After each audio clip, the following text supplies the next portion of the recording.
Jean Mulligan from you said, is that an enormous boat? No, it's just a boat-shaped deck on top of that building there. Hey Mark, how you going in Singapore? It's like a giant theme park. It's like Disneyland. The whole country is like Disneyland. The whole island, it's just a city. And it's got one of the best train systems. It's got a metro, it's got a station basically every 500 meters. So if you don't want to walk a kilometer, you just get a train and there's a station. Basically they built all the train stations strategically to different sorts of infrastructure so that you can get a train into, say, a shopping centre, then you can come out under, say, under this thing. The metro train that comes out at the Botanical Gardens. So they designed the city in a way where the metro system stations actually arrive at certain important icons. It's all been planned out. It's quite amazing. It's very similar. One Singaporean dollar is $1.10 Australian, but food here can be a bit more expensive because of importation taxes and so on, but then you also have alcohol will cost you a lot more. It's almost, in some cases, double what it is in Australia. So if a beer costs you $6 in Australia, here in Singapore, a stubby of beer, a small bottle of beer, 375ml of beer will cost you $12 here if it's $6 in Australia. Or if it's in a fancy restaurant and it's $9 in Australia, then you can expect to pay about $18 for a stubby of beer here. It's a very clean, hygienic sort of environment comparatively to other surrounding nations who still struggle with high population and poverty, where you got the very rich and the very poor, whereas here seems to have sort of everyone sort of mixed into one pot, but you also have lots of people coming into here to work. So I've noticed you have a mix of Indians, Malays, Indonesians, and even lots of Filipinos, and a lot of them will be doing a lot of the jobs. So you'll have a lot of people working in hospitality or in cleaning, or there's a lot of Indian and Southern Indian, like Tamil speaking labourers working in civil construction, a bit like in Dubai, where they bring in all these people, and I have not yet ascertained what the go is as far as the different wages, but I did look up and found out that in general people here earn anywhere between $2,000 a month, which is as low as $500 a week, and as high as $37,000 per month. So anywhere between $2,000 a month and $37,000 a month are the range of incomes here. So it's really cool. Everything's pretty close. It looks like a long way away, like over that Ferris wheel, but it's, probably only it wouldn't be a kilometre walk over there going around the harbour. And this is the old Singapore River. So I went to a place called Boat, walked through down, followed, there's lots of people on push bikes here and lots of people jogging, and so along the river there's heaps of bridges. It's just a little small river called the Singapore River, and you can basically walk along it. There's restaurants, so an area which is the old colonistic area, where the British came in and colonised, is in this area and just upstream. And back in the early days, going back in the 1800s, you had people in longboats with the hat on. Now they've gotten rid of all that, but they've left a lot of the old historic buildings. And so you have a blend here of all the new stuff like you'd see in, say, Dubai, but then you, in amongst all this metro of big high-rise buildings, you also have old historic buildings which are 2-story high, which are sitting there through the test of time, showing that historic aspect, which is based on sort of a British style and Chinese migrants. So the British came and set up their system, and then the Chinese followed in after that. So you get to see the new with the old, and yeah, it's just pretty tremendous. So went up this thing earlier, up the top there. It cost $33, which is probably about 38, 39 Australian dollars to get the lift up there to the viewing deck of this building. It's pretty spectacular. Just on the other side of there, you've got the botanical gardens, like a garden show, and you've also got the port. So you're sort of facing, I think, to the south over there. That's looking south. So at the end of you've got the ocean, and you've got all the big ships because of the shipping ports. So you just over the other side of all those buildings is like 400 or 500 big giant shipping tankers with shipping containers who are all lined up, because that's what this place is all about.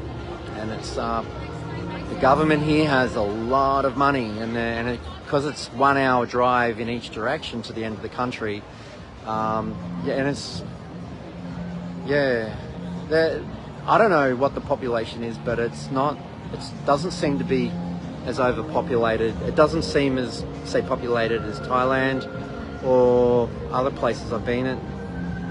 I don't know I'll have to look that up. I thought it was less than 10 million, but crammed into 70 kilometres in each direction. I don't think there really is any like places that are considered not the city. So there are parks and everything, but the whole island itself is pretty much the city of Singapore, which is the country of Singapore, which is the city and the island. I don't think you would actually call anything outside the island, outside the city. It's just one big continuous city, as far as I understand. But, this is a night show that goes on nearly every night, and you can catch these boats up and down the river. As you see here, it's quite a spectacular place, really, and it's a very clean place. You don't see big messes. The only thing I noticed that I can relate to other parts of Asia is sometimes you go into some old style toilet and you can smell that smell coming up through the drain. Some open canals look like they've got grey water from where everyone's washing machine is coming out and running down, but they've got teams of people that go around in these boats and they're dredging and trying to clean it up. But I surmise that in the future, with AI gaining momentum, that they'll probably have artificial, like your little robot vacuum cleaners that get around, and they'll probably go around and clean the place up and so on. So, and that'll have to be wide scale too, because the ocean waters here are free agent. It's free agent water. It's just moving around, and including just down below here, I think you've got the island. Is it Sumatra or Java?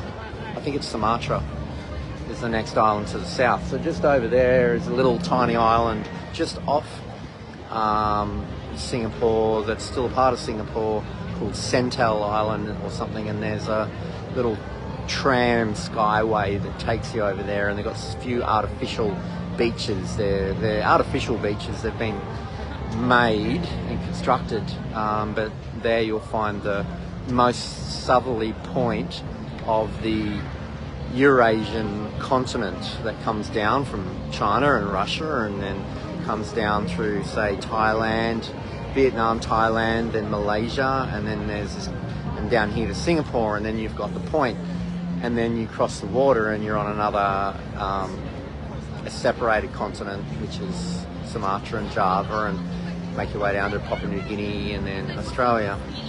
So it's quite an interesting place here. Anyway, I'm going to get off and make my way back up. It's about a 3 or 4 kilometre walk back to where we're staying, and yeah, I'll do more updates when I can. Yeah, it is, Rob. It's about 30 degrees, but there is a nice breeze. It's nicer than in the middle of the day in the sun, where but sometimes, like even tonight, when I was walking very, very fast, I can't actually activate the pin on my phone. I have to dry my fingers out, and even then I can't even open my phone up because the phone isn't recognizing the touch of my fingers, because it thinks my fingers are wet just from perspiration. That's how hot it is here. Oh look, the light show's going on. I'll turn it around for a bit. Hang on a minute.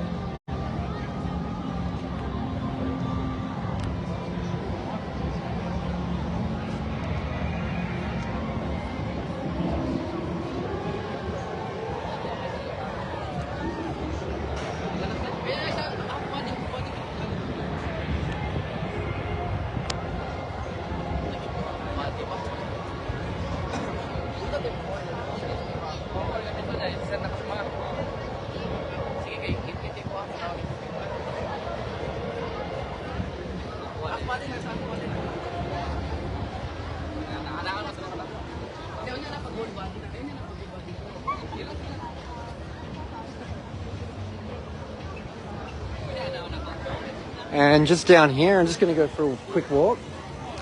And just down here we have the Merlion, which is this famous landmark just down here. Let's turn it around.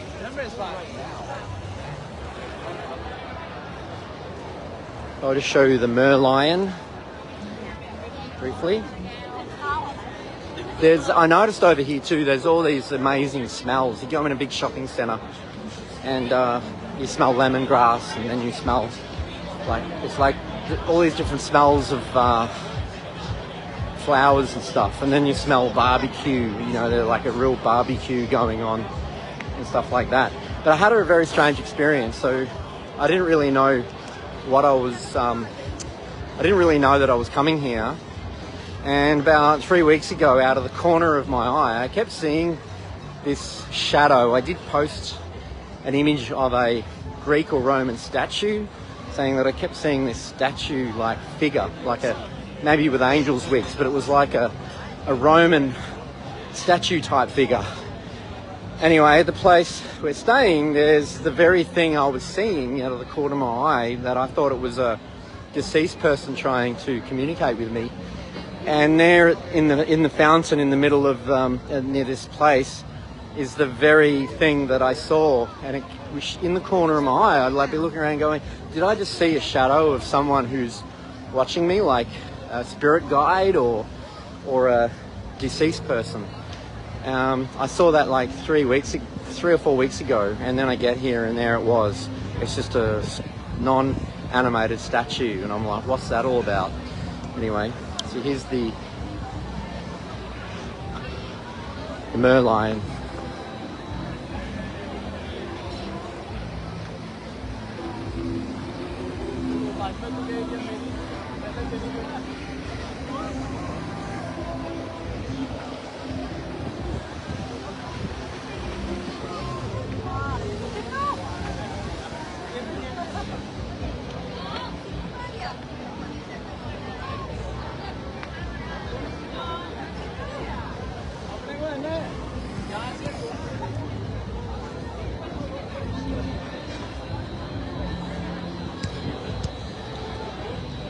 There's some interesting shops here I've never seen before, and the milk here is different. It's very pasteurized.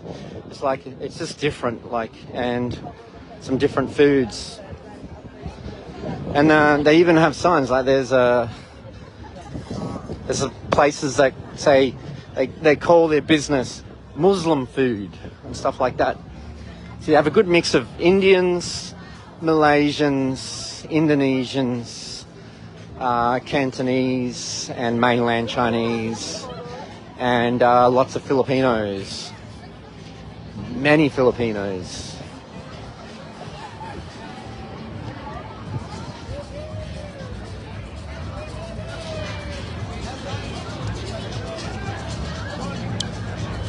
Anyway, it's time for me to get off for now. Ooh, so I'll just say nanu nanu, live long and prosper, and good morning, good afternoon, good evening and good night, wherever you are on planet Earth. And I hope the near future is wonderful and not one of horrible war and stuff like that. All right, I'll talk to you all soon. Bye for now.